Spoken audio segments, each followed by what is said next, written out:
Lagos, Nigeria. This is News Central. I'm Felicity Ezewike. The top stories tonight.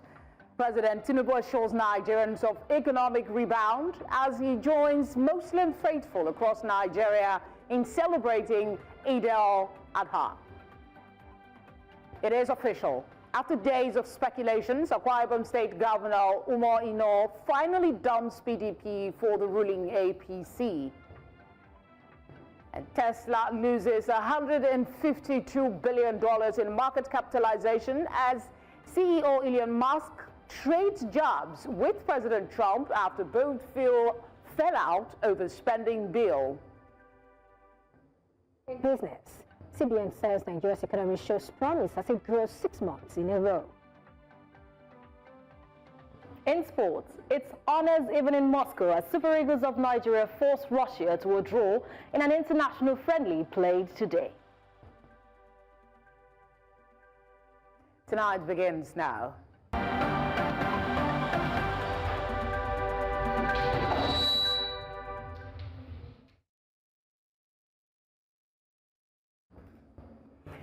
Thank you for joining us. We'll begin with the Eid al-Adha celebrations across the country. In Lagos State, President Bola Tinubu joined fellow Muslim faithful at the Dodan Barracks prayer ground in Obalende, Lagos, to mark this year's celebration. In his 2025 message, the president assured Nigerians that the country's toughest economic days are over, citing signs of recovery and growth. News Center's lead correspondent, Bernard Akede, reports. Hundreds of Muslim faithful gather at the Dodan Barracks prayer ground, echoing prayers and awaiting the arrival of President Bola Tinubu for this year's Eid al-Adha celebration. The president, who has been in Lagos for over a week, commissioning various projects, arrived to a warm welcome. As soon as he entered the prayer marquee, the chief Imam commenced the prayers.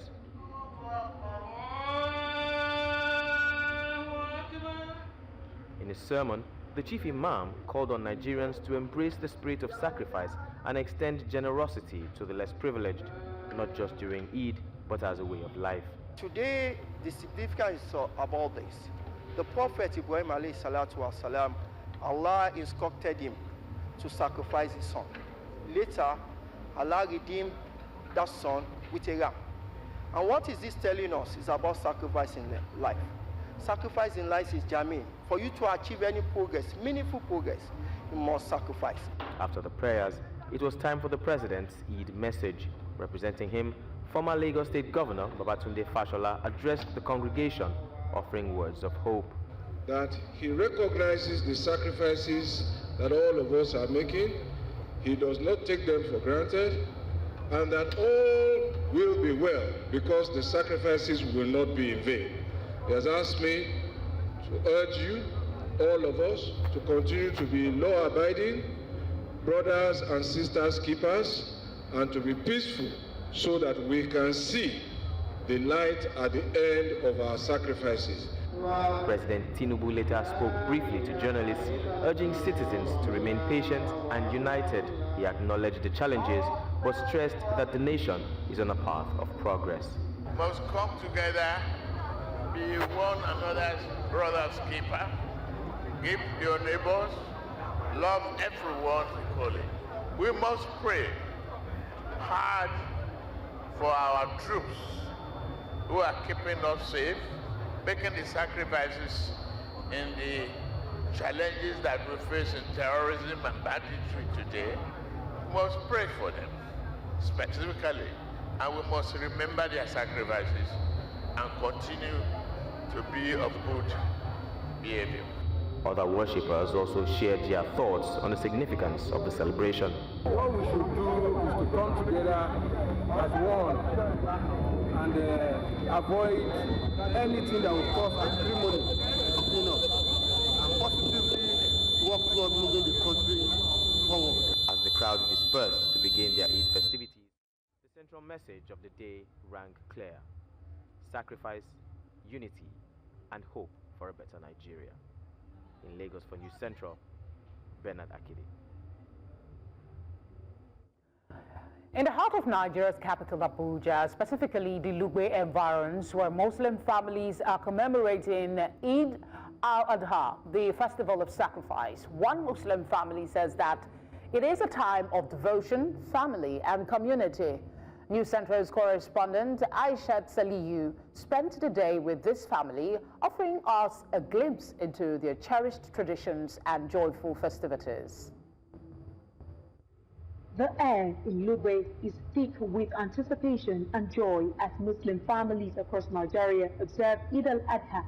For many, this day begins with profound spiritual significance, accompanied by cherished moments which blossoms into a vibrant celebration of togetherness. We joined the Suleiman family early in the morning as preparations for the day's festivities are in full swing. Habibat Suleiman, the matriarch, is overseeing the culinary deluxe that are central to any Salah celebration. So we are sharing for people.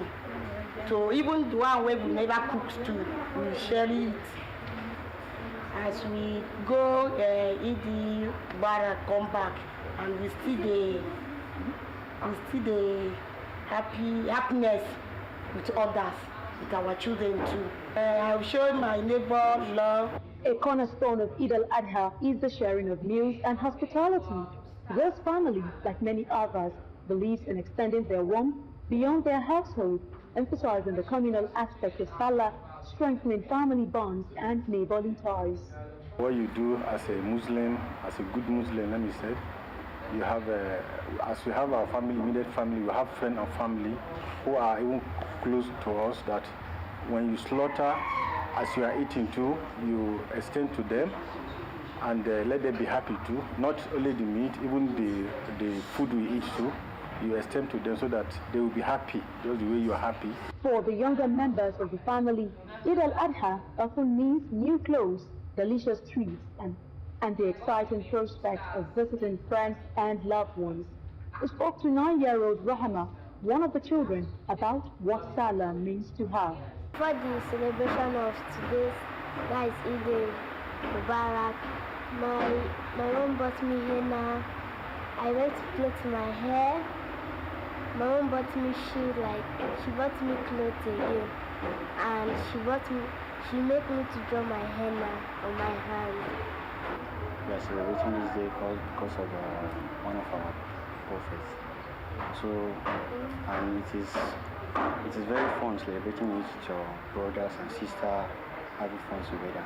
The feasting gives way to quiet conversations, friendships, and simply enjoying each other's company. From the spiritual devotion of morning prayers to the joyous feasting and cherished family moments, the Suleiman's family's Eid al-Adha celebration truly encapsulates the spirit of Salah. It is a powerful reminder of faith, family, and the enduring strength of community. In the Federal Capital Territory, Abuja, for News Central, Aishat Salihu. Joining me now to discuss the significance of this day, virtually we have Imam Shakirudeen Aminu. He is from the Al-Kashif Islamic Charity Foundation. And in this studio, we have Ahmed Alabi, who is the General Secretary, Muslim Student Society of Nigeria, Surulere Central. Gentlemen, thank you very much for joining us. Before I come to you in the studio, let me ask the Imam to just, for the benefit of those who are not Muslims as well, what is Eid al-Adha and what does it mean to Muslims and why is it being celebrated so beautifully? Alhamdulillah, all praises and glorification belong to Allah subhanahu wa ta'ala. The significance of Eid al-Adha is not only pertaining to the Muslims, but for all human beings. Allah in His infinity mercy, He will put to test anyone that He really loves. That's why He put to test one of His messengers, that the Prophet Ibrahim alayhi salatu wasalam. Only he got, when he want to get his son, there's a lot of prayers and servitude towards Allah before getting that son at the end of the day. But Allah, in His own wisdom, want to know actually if his servant Ibrahim really have the faith in him. That's why that's a three categories. There's three celebrations we have today. You call it Eid al-Bala, Eid al-Najat, or Eid al-Iman. Eid al-Najat is the Eid celebration of success of Prophet Ibrahim. And Eid al-Bala is celebration of trial, perseverance, and endurance on the part of this particular prophet of Allah. And the third one is Eid al-Najat, is success at the end of the day, that he really ready to sacrifice his own one and only son, Ismail, for Allah subhanahu wa ta'ala. For us, it's time for each and every in Nigeria in particular. What is our own sacrifice for this country? Everyone should be ready to contribute positively to the progress of the country, no matter how little it is. If it is an atom of it, we should try and strive to see what we can contribute. And this, for you to have Iman, that the faith, you must be so pious, you must be God-fearing, because only those that will be rewarded bountifully by Allah subhanahu wa ta'ala are those who have fear and conscious of Him. So in whatever we are doing, whatever you want to contribute or put on the table of the national life of this country, you must be pious. Try as much as possible to make it to be a positive thing for the growth and development of your immediate society, environment, the family, your workplace, to make Nigeria a very, very peaceful and virile society for us to live. That's the significance of Eid al-Adha for us. All right, let me ask you, Hakeem, what are some of the reminders for students as they celebrate the reason for this celebration, so they don't get carried away with the funfair and forget what it's about? Yeah, thank you for having me here. Once again, I wish everyone Eid Mubarak. One of the lessons or reminders for students in celebrating Eid, we have a lot of them, but the core one is for them to remember that there's nothing in life that you do without sacrifice. A number of youth today, students today, they want to get to the top without sacrifice. We try to go back to the reason for Eid, as our Ustaz has said, Imaam has said. One of the reasons for Eid is sacrifice. During those times, Prophet Ibrahim, alayhi salatu wassalam, he was tested by Allah. In fact, he never gave birth until he had gray hair in his head. So he stayed for long, to the point that when some angels came to his wife, that you, Ajar, you are going to give birth, she was doubting. She said, how will I give birth? When I've entered the menopause, is it possible? So she later gave birth.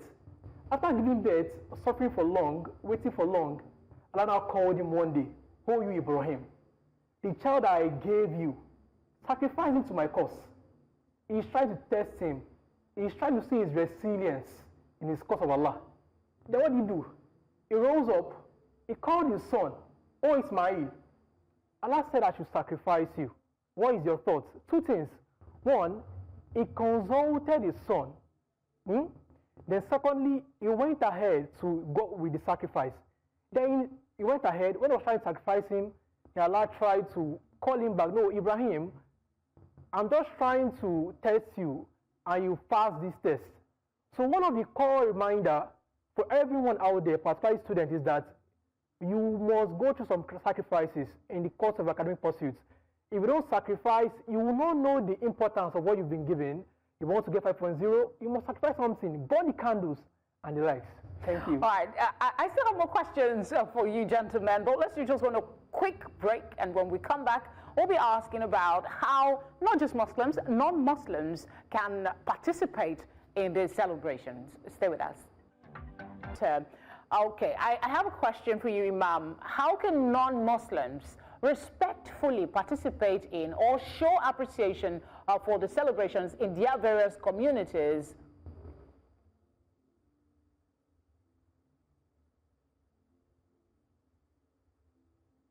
Imam, did you get my question? Okay, you can take it on. Probably we're having a bit of a... Alhamdulillah. Okay. Hang on. Okay, go ahead. Go ahead. I got it. How the non-Muslim can participate in this celebration is that we should all know this. The main actor of this celebration is Prophet Ibrahim, and in the other faithful, with other faithfuls, is Abraham, and all the people of books, they hold him in high esteem. Even they call him the father of faith. Anything that is pertaining to Prophet Ibrahim, you will see is significant, is huge. And here is total submission to the will of our Creator. No matter the word you call him, Allah, God, whatever, we know somebody created us who is the highest being. In submitting to this, the highest being is the beginning of wisdom. He is the beginning of peace and harmony in this world. And we can see somebody should be like me, should think like me, should talk like me. We are created in a unique way. So that will give each and every one of us, we should give ourselves room, embrace each other, endure, recognizes these differences. And with these differences, we know even with different upbringing, with different perspective you look at things, you should recognize all these significant differences. It will make us to be more powerful, because in division we will be so weak. So here today, even I celebrated with my neighbors who are non-Muslims. We had they meet together, we rejoice together. Okay. Understand? So this should be the way we should live in this country, with divergent tribe, people of faith. All these, we should see we are all one. We are all human beings. Okay. This is actually a very a good opportunity to have the conversation, the issue you just raised, considering how we are in Nigeria. There's always one thing that inflames or another thing that causes rancor. So how can both Christians, non-Christians, Muslims, non-Muslims, how can they work together to promote understanding and respect for each other's traditions and celebrations? Yeah, thank you for that question.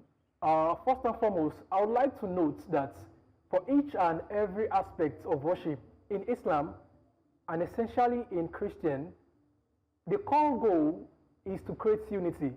For instance, Allah said in the Quran that some of the pillars, one of the goals of the pillars is that for fasting to unite mind, for zakat to unite mind and heart together, for Eid al-Adha to unite mind and heart together.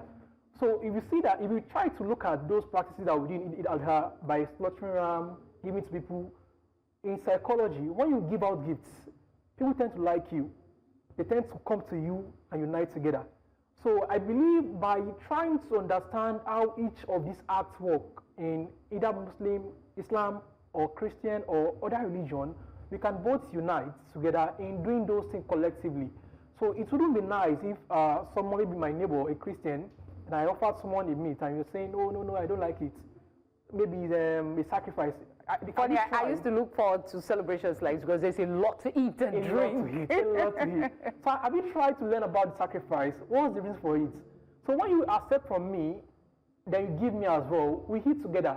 We become good neighbors. Then we live good life together. We are united. Right? Okay. I want to take that same question to Imam to also get his perspective, considering how volatile the situation is across board in Nigeria. We do need that cohesiveness, that unity. So how can we do that? Respecting, understanding each other's traditions and celebrations. To do now, because there is a moral decadence that enrolled all this unity and unity of purpose in our society today. We should, that moral decadence, we should work more on it. they see what we can do to others that they will not be happy. You should try not to do, because you yourself, it's not nice to you. So with this moral instruction, let's put it from the cradle of our educational system to the highest of it all, so that we can see ourselves as one. Somebody close his eyes when he's praying, somebody open his eye when he's praying. This is his own volition, his own means of method of praying. We should respect a mutual relationship, mutual respect, and mutual understanding. If we can have all this in our national life, by the God that created me, Nigeria will be a harmonious country. Amen. Thank you very much. Imaam, thank you very much for speaking with us. We appreciate your time. Thank you. And Akeem, a pleasure to have you in the studio. Thank you for nice speaking with us. Yeah. We continue with the celebration of Eid al-Adha from the bustling streets of Kano to the resilient communities in Borno Plateau and Katsina states. Thousands participated in early morning prayers, followed by the ritual sacrifice of animals as the faithful mark the celebration. News Central's Umaru Kirawa completes the report. Thousands of Muslims of all ages across the globe converged peacefully on Eid grounds in the early hours to observe the annual Eid al-Adha prayers, one of the most significant events on the Islamic calendar. A message that echoed through the ages at the times of Prophet Ibrahim remains a divine act of sacrifice that started with the voluntary surrender to the will of the Creator. Kada ande fero ande alir Borno sama swala saya para ala fitna alir den habs alir Nigeria sama habs zoro asrungana ala bari minne kafwa klifa slen ala kaunde sa alhamdulillah ande am yerwa kliwa slen naptine wa fandina idi kliwa slen salina ala bari minne ande kliwa slen rubs. The military are succeeding in Kerenoa, in Kukawa, in Buratai, and the effort that has been put to ensure security. Worshippers dressed in fine attires gathered at different prayer grounds in Maiduguri, Manguno, Plateau, Nasarawa, Suleja, among other communities across the north to mark the occasion which commemorates the willingness of Prophet Ibrahim to sacrifice his son in obedience to God. It's a moment of love. It's a time to show kindness. It's a time to show brotherhood. And that is the entire message behind the Eid al-Kabir. Rayuwar namu sai hakuri. Komai lokaci ne. Allah ba zai bamu da jikanmu ba kuma ba zai bamu da jin daɗin mu ba, sai ya sauya mana rayuwa. Tun sarakna lan auron da yadiyan bikenyan awala manyan har time idiots to cita mazo fandina ba. Samman wai kijin da miumi warol pandero len. Da Allah larin da nabtin lewa Isra. It is our prayer that Almighty Allah will accept our ibadah, and it is also our prayer that we continue to unite for the peace and development of the Muslim Ummah and Nigeria at large. From Kano State, where Sunusi Lamido Sunusi in his sermon urged for increased compassion for the less privileged, to Suleja in Niger State, as well as Nigeria's capital city, Abuja, and Yola, prayers were conducted peacefully. The day also marked the beginning of animal sacrifices, with many residents slaughtering rams and cows, a symbolic gesture of Prophet Ibrahim's obedience to God. In Maiduguri for News Central, Umaru Kirawa.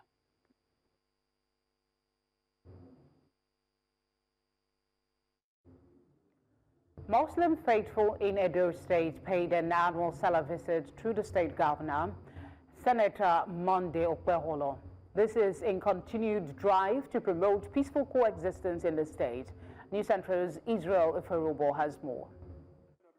The Muslim community in Edo State paid a visit to the state's governor, Senator Monday Okpeholo, on the occasion of the Eid al-Adha. The team, led by the chief Imam of Benin Central Mosque, Abdul Fatai Enabulele, spoke on the essence of the festival.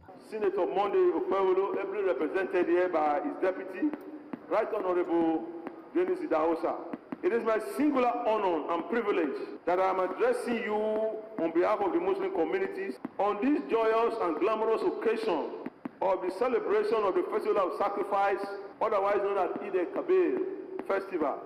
As we celebrate the Festival of Sacrifice, it is an opportunity for all Muslims and Nigerians in general to re-examine ourselves and gauge our level of commitment to Almighty God. The governor, represented by his deputy, Dennis Idahosa, called on the residents of the state to renew the commitment that binds them as one people. Let us continue to pray for peace and prosperity of our dear state. Let us strive at all times to build a community that is inclusive, peaceful, tolerant, and respectful of all faiths, culture, while promoting dignity and harmony. The coordinator of the Office of the First Lady, Edesili Akwebolo Anani, admonished them on love. I want to urge all of us to show love to one another, be kind and generous to one another, share whatever you have with one another. The greatest gift we can give to anybody is love. Some Muslim faithful spoke on the significance of the day. Whenever a Muslim faithful is promised anything, Muhammad Allah always fulfill it. Though the tongue and tribe differ, we are one Nigeria. We must pray, we must fight, we must tell God that the direction of this country should be positive. With the Eid al-Adha celebration still in the air, it is hoped that the lessons from the Festival of Sacrifice will dwell with the worshippers of Allah and the nation. In Edo State, for News Central, Israel Eferobor.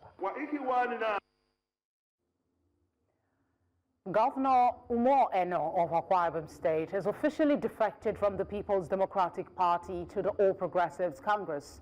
The governor made this known during an official announcement on Friday at the government house in Uyo, the state capital. The governor said the decision followed what he described as 3 months of wide consultation with stakeholders across the state. He expressed his gratitude to the PDP for their support during his tenure, stating that it was time for him to make a progressive move. Having completed the rounds of my consultation as your servant that you have elected to serve you, I have therefore decided to progressively move to the All Progressive Congress.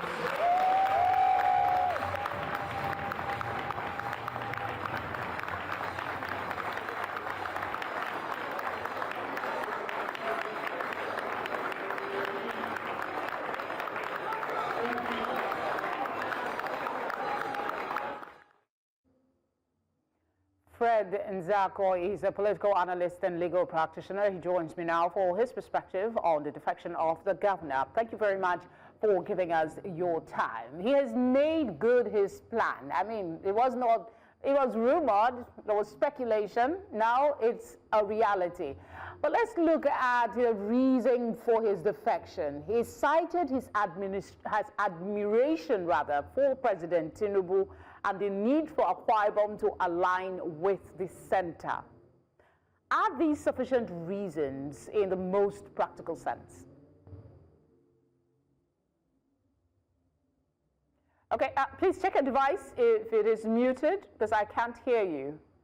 Fred, can you hear me still?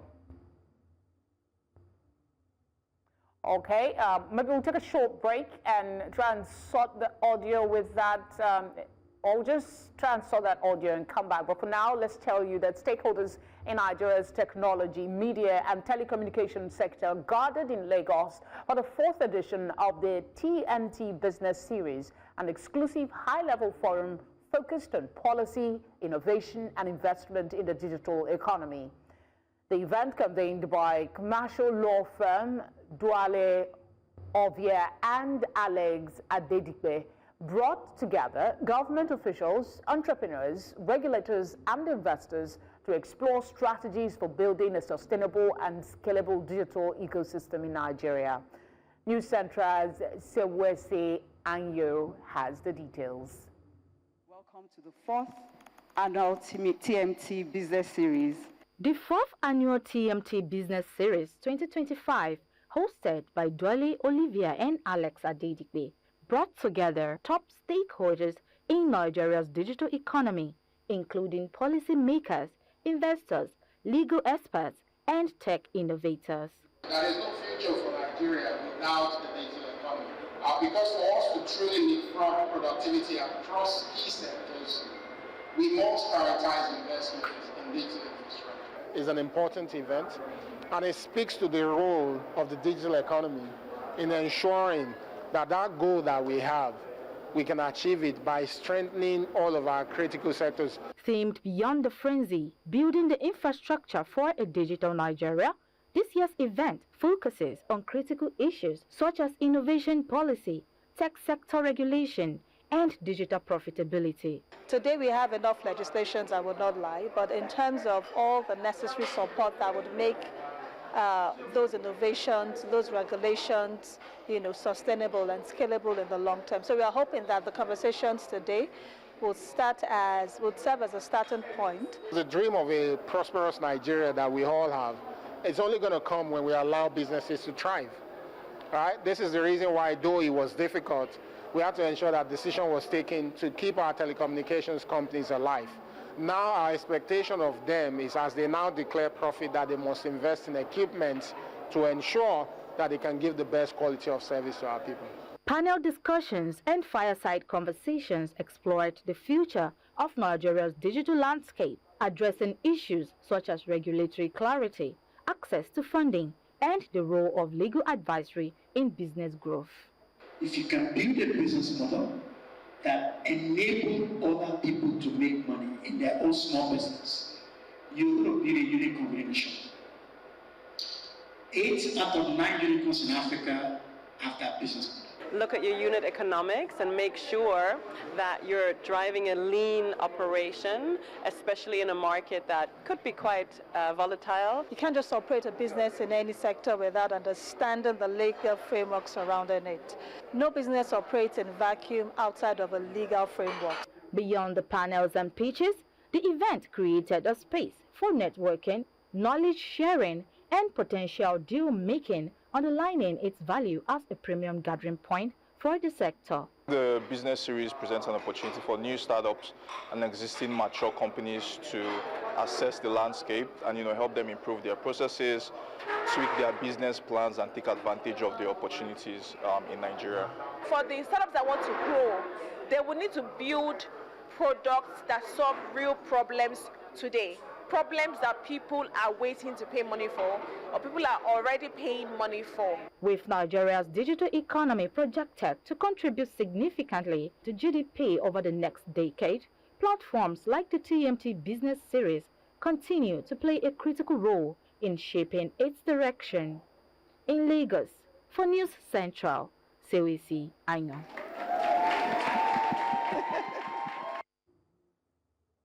Outside our shores, a public feud between President Donald Trump and Tesla CEO Elon Musk has sent shockwaves through the stock market, wiping out $152 billion in Tesla's market value in just one day.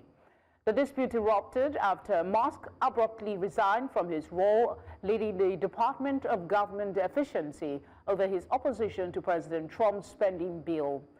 Trump, clearly frustrated, has called Musk the man who has lost his mind and has indicated he might sell his own Tesla amid the ongoing row.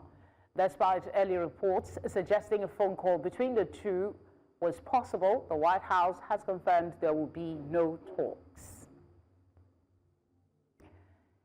Interpol has issued a red notice for Ghana's former finance minister, Ken Ofori-Atta, as he faces multiple corruption allegations. According to records reviewed on Friday, the red notice comes at the request of Ghana's Office of the Special Prosecutor, which redeclared Ofori-Atta a wanted person earlier this week after he failed to appear for questioning. He is accused of using public office for personal gain, with investigations linked to controversial contracts involving petroleum revenues, power supply, ambulance procurement, and a national cathedral project that has drawn heavy criticism.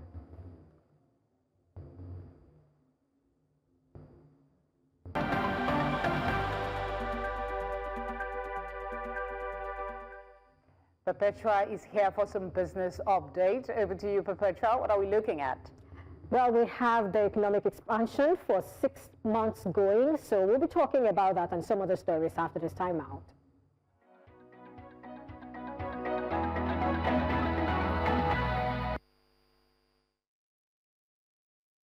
Nigeria's economic activities continued the upward trend for the 6th consecutive month in May.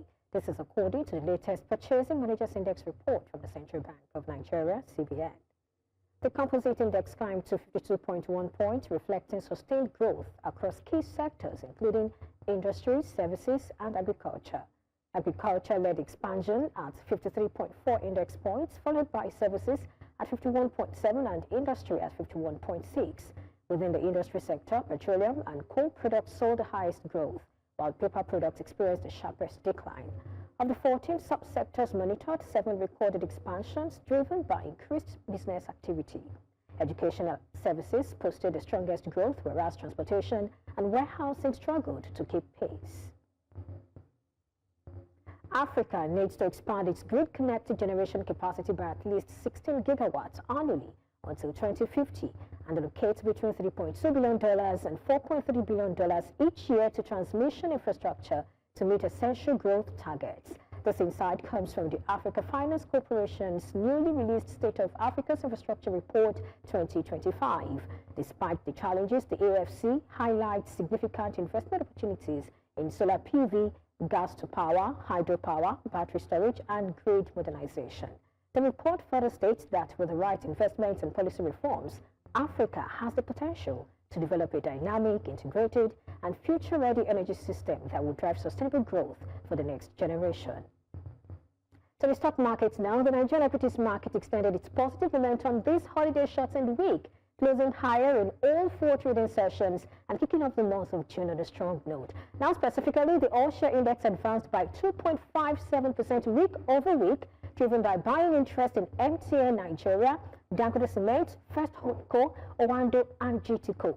As a result, the year-to-date return settled higher at 11.3%. And by the way, MTN Nigeria gained 9.99% on Thursday to close 319.20 kobo. That's a 52-week high for the telecom stock. Now let's take a look at a snapshot. 114,606.75. This, of course, was reached on Thursday. Remember, we had just 4 trading sessions this week because of the holiday. There was no trading today.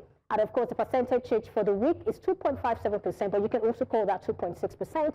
And you have the market capitalization, a big one, of course, which of course we got yesterday at 72.23 trillion naira. And now talking about sector performance, sector performance was broadly positive as all indices closed higher week over week. And so beginning with the banking sector, which of course gave us the highest number, 4.69%, that's what we have right here. You've got First Holdco and some of the banking stocks that moved this.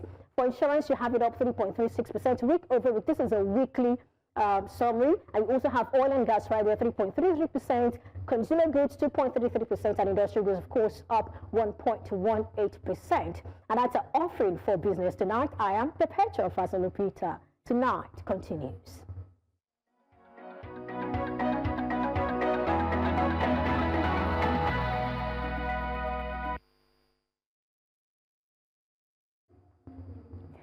Some sports news, we have Onyinye.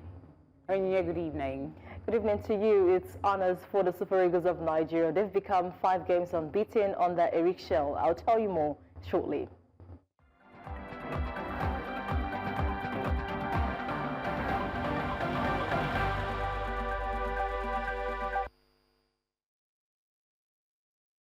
In sports, Super Eagles striker Tolu Arokudare, he scored his first international goal as the Super Eagles of Nigeria forced Russia to a 1-1 draw in first ever meeting between both countries at senior level. The international friendly was played in front of a 78,000 capacity crowd at the iconic Luzhniki Stadium. The hosts opened the scoring after Nigeria defender Semi Ajayi. He unintentionally turned the ball into his own net in the 27th minute in a first half of few chances. The second half saw a much improved display from both sides, with Super Eagles keeper Maduka Okoye particularly busy. Substitute Arokudare drew Nigeria level in the 71st minute. The top scorer in the Belgian league last season pounced on a back pass by Russian keeper Matiev Sufanov, poking the ball past him for the equalizer. The Super Eagles are now unbeaten in 5 games under coach Eric Sekouchel. Moving away from that, Tottenham Hotspur has sacked head coach Ange Postecoglou despite his ending the club's 70-year trophy drought after winning the Europa League. Postecoglou's dismissal comes 16 days after he guided Spurs to a 1-0 Europa League final win over Manchester United to claim their first European trophy in 41 years. The glory in Bilbao, which saw Spurs qualify for the next season's Champions League, came after Postecoglou presided over the club's worst ever Premier League campaign. Tottenham finished dismal 17th after suffering 22 defeats to record their lowest ever Premier League point, their tally of 38. To some cricket action right now, Rwanda continued their 2025 Kubuka Women's T20 tournament campaign with a commanding 40-run victory over Nigeria at the Gahanga Oval in Kigali on Friday. The hosts posted a competitive total of 114 of 7 in their allotted 20 overs, led by a steady knock of 37 runs from Ali Zikuze. Rwanda reached their 50-run mark in 80 overs, with century coming in 20th over, aided by 5 extras in total. In response, Nigeria struggled to gain momentum and were eventually bowled out for 74 in 17.3 overs. Their innings, which lasted just 76 minutes, saw them reach the 50-run mark in 11.5 overs, but failed to recover from early setbacks. It was a third straight loss by the Nigerian women's team at the tournament, following a narrow 6-run loss to Zimbabwe on Monday and a setback against Brazil on Tuesday. Ibom Open champion Benjamin Utug has declared that he plans to retain his title after more than 300 golfers from across Africa arrived in Uyo, the Akwa Ibom state capital, for a 2025 edition of the tournament. Utug took golf followers last year when he won the 18-hole tournament with a 28 handicap. Currently a 15 handicap, he insists that he is not fazed by the increased competition, more than double the number that participated last year. This year's prize pool is 150 million naira to be split between amateurs and professional golfers. The Ibom Open is one of Nigeria's largest golf tournaments, bringing together professional and amateur golfers from more than 15 countries across Africa.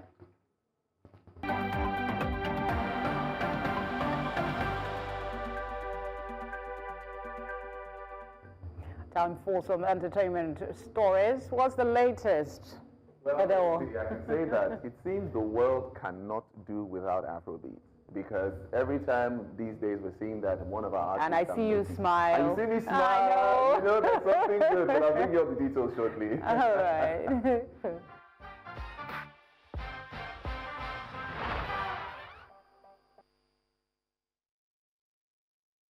All right, on entertainment, Adekunle Gold is making history as the first Nigerian and only the second African after Angelique Kidjo to perform at the renowned London Jazz Festival. He'll close out the 2025 edition on Sunday, November 23rd, with a special show at the Royal Festival Hall, joined by the Guildhall Session Orchestra. Now, known for his blending genres and delivering powerful live performances, Adekunle Gold will reimagine some of his biggest hits with an orchestral twist, you know. This performance marks another bold step in his evolution. It's more than just a concert, it's a milestone moment for Afrobeats and African music on a global stage.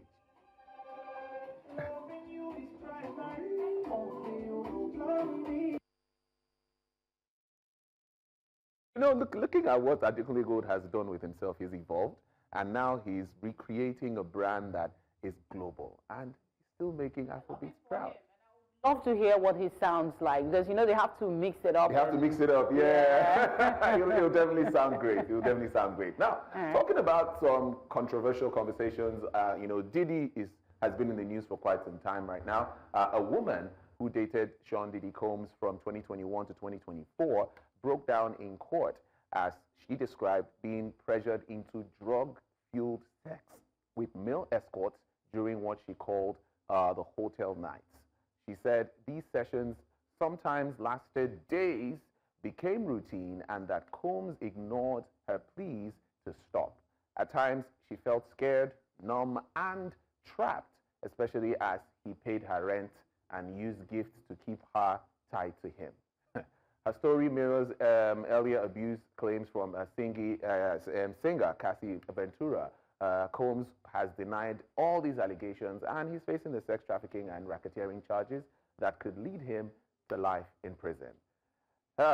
Felicity. At this point, I don't know what to say. This is the gift, in quotes, that keeps giving, or it's just, I don't know what to say. It's just quite unfortunate that someone with so much power could use that power to control people. This is the one that was caught and yet to be caught, really, or convicted of any crime. Imagine what's happening in other places. Wow.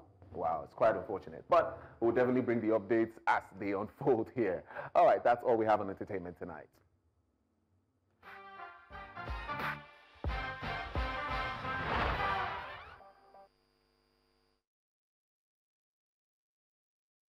That's all the news we have for you tonight. But before we go, a quick reminder of our top stories.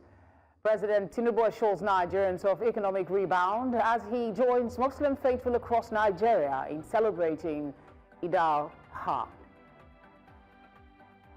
It's official. After days of speculations, Akwa Ibom State Governor Umaru Kirawa finally dumps PDP for the ruling APC. Tesla loses $152 billion in market capitalization as CEO Elon Musk trades jabs with President Trump after both fell out over spending bill. Do send your eyewitness reports to the numbers showing now on your screen, or you could follow us on all social media to do that at News Central TV. You can watch News Central live on DSTV channel 422, GoTV channel 23, Star Times channel 274, Evo TV, and on YouTube. As always, many thanks for your kind attention. Have a good night.